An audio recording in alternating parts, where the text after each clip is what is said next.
Hanging out here on a very chilly Tuesday morning. That's right, guys, morning, so don't start expecting this. Roy Sova actually got me out of bed in the morning, so again, nobody else gets scheduled in the morning. Roy gets away with it this one time. He has been announcing at Oswego Speedway for 57 years. He has raced announced between 35 and 40 tracks, 70 different states, including Canada. He actually announced for a while down in North Carolina, and for a while was making the trip from North Carolina to Oswego to announce on Saturday nights. Talk about dedication. Roy Sova joining me, and obviously you can tell we're here at Fulton Speedway, where he was the announcer for the Victoria 200 for 10 years. Roy, how we doing, man? Not bad. Beautiful day.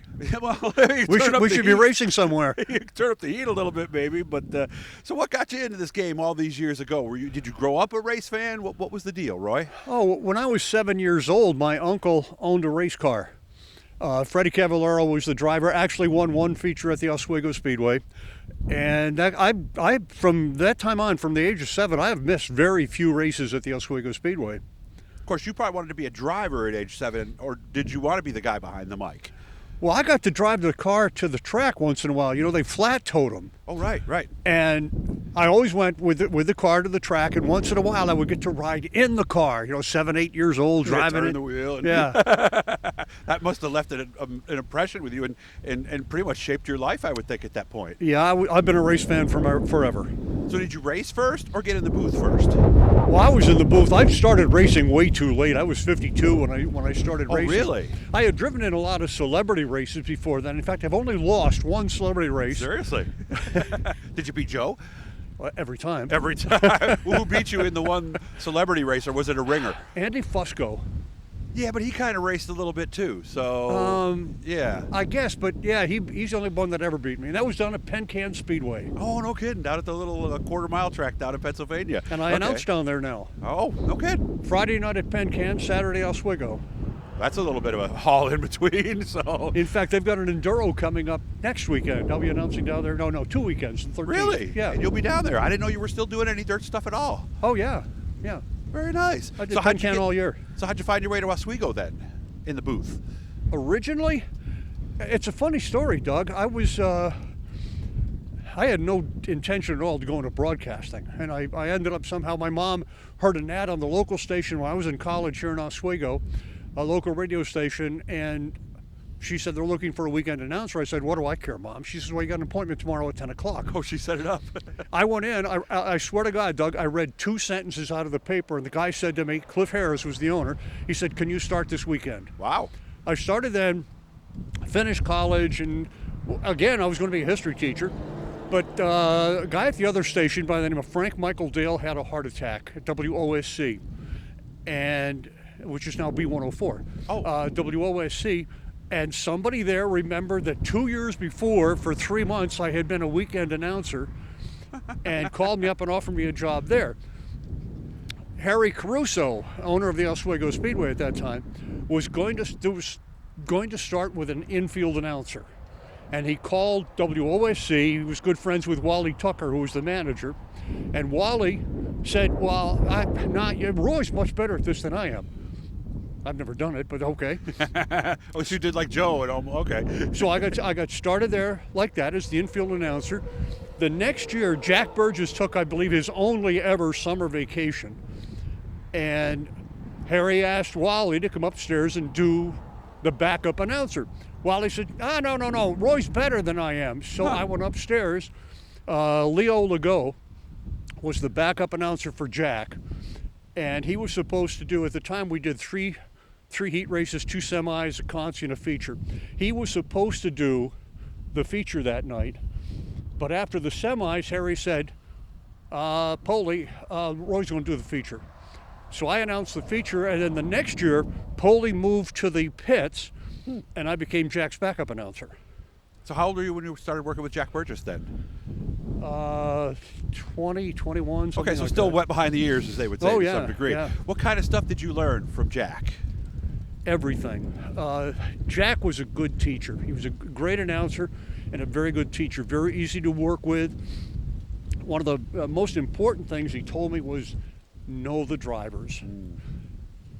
He always went into the pits every single week. Walked around, talked to all the drivers, the crew members, just people in the pits, and got information about them, where they worked, what they did on the car, what kind of car, whatever, just everything. Everything. And so I've always done that. No matter where I go to announce, that's the first thing I do is go to the pits. You know, and when I first started in 1990, I came from baseball. I didn't know anything about racing at all. They brought Roy in the second week to work with me, and he saw me at the gate, you know, just standing there because I didn't know who the cars were. I figured that was a good way to learn. You said, "What are you doing here?" Get in the pits. They want to talk to you, but they're busy. You got to go to them. So that's where that came from. Was Roy? Was from Jack. Came from Jack Burgess. Joe Morata does the same thing. Oh yeah, absolutely. I see him, and I got to work with him for a lot of years. Right. And yeah, so all you young announcers out there and you wannabes, seriously, you got to get to know them because the more they know you, the more they trust you, the more and better information you're going to get. Right. Oh, absolutely, absolutely. And it's tough sometimes because we get in the tower. Sometimes the information we get is second, third, maybe even fourth hand. Sometimes, unless you're going in there and knowing that, you're not going to know a lot of these things, are you?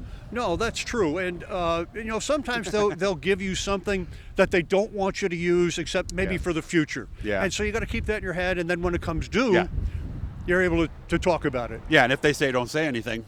Don't say anything. Right. Yeah, just shut your butt up and don't say anything about it. So what's a good night for an announcer? What happens when everything goes right? And what are the kind of things that have to go right for it to be a good night for a guy like you and I? I don't know. Okay. I think that, you know, preparation is the name of the game. Yeah. And if you're prepared, every night's a good night. If you're not prepared, you don't have any good nights. So I think that's the whole thing. It's just to be prepared when you pick up the microphone, know what you're going to do. Yeah. Okay. Good advice. I like that. By the way, I want to thank the good folks at Garofalo's. They've been helping us out. I know you've been there over the years, right, Roy? Yeah, absolutely. Great sausage. Yeah, great subs and everything. I was there yesterday. Got the apple cheddar. It's a fall special. Make sure to get in there and check that out. The other side of that coin, Roy, what's a bad night for an announcer? Something bad happening on the track. Okay. There have been 2 times when I came really close to just saying I'm not going to do this anymore. The first one was in 1971, and that was the absolute worst accident I have ever seen in my life. Gary Witter hit the wall, the inside wall in turn 3. Went across the track and hit the outside wall in 4. Which turned the car down the straightaway, stuck throttle. The red flag is out. He's the only car on the track moving. He came down the front straight, slumped over the wheel. Now, whether he was already dead at that point, we don't know. But then he hit the inside wall in 1. Again, still stuck throttle. Wow. Went across the track, and Marv Carman was parked right at the outside wall. He hit the rear end of Marv Carman's car and went through the wall. In flames. Oh, no. There's a picture from that accident. You know where the scoreboard is in Oswego? Yes. Mm-hmm. It looks like the moon over the scoreboard. Really? But that was It's not his what helmet. It was. Oh, no. Yes, from where he hit the wall. My God. Obviously he was dead long before the fire could have done anything. Yeah. But then the fire came. It took 3 hours to repair the track. Had to announce that Gary had succumbed to his injuries. You actually did announce that. Okay. Oh, yeah. All right. See, I saw 3, and we never announced them at the time because I guess that may have changed. We didn't have a over the choice in years. this case because the local radio station, we were playing it, you know, just keep people entertained. As I said, it's 3 hours. The local radio station made an announcement, so we were kind of forced into it to do it. Okay. The second time was, of course, Jimmy Champine's death, which was, from a wreck standpoint, Doug, they could have raced that car in an hour. I heard that from a lot of people. Almost they were no surprised. damage to the car at all. I hate to cut this short, but we're almost out of time already here, Roy. We got to do this again. There's so many stories. All right. We left on the table here, and now that I know how to get a hold of you and we've broken the ice a little bit, I think we could do that again. So you'll be back next season, right? Absolutely. Very good. Hit the blue E, guys. That'll subscribe. And every time we're talking to somebody cool, we've been doing a lot of cool stuff lately. And obviously, you see, we've been doing a lot of Oswego Speedway stuff because I work on Saturdays. I can't get there, so I'm trying to make up for it by making up with all these guys. Roy, good to see you, and you take care of yourself. Thanks, Doug. You too.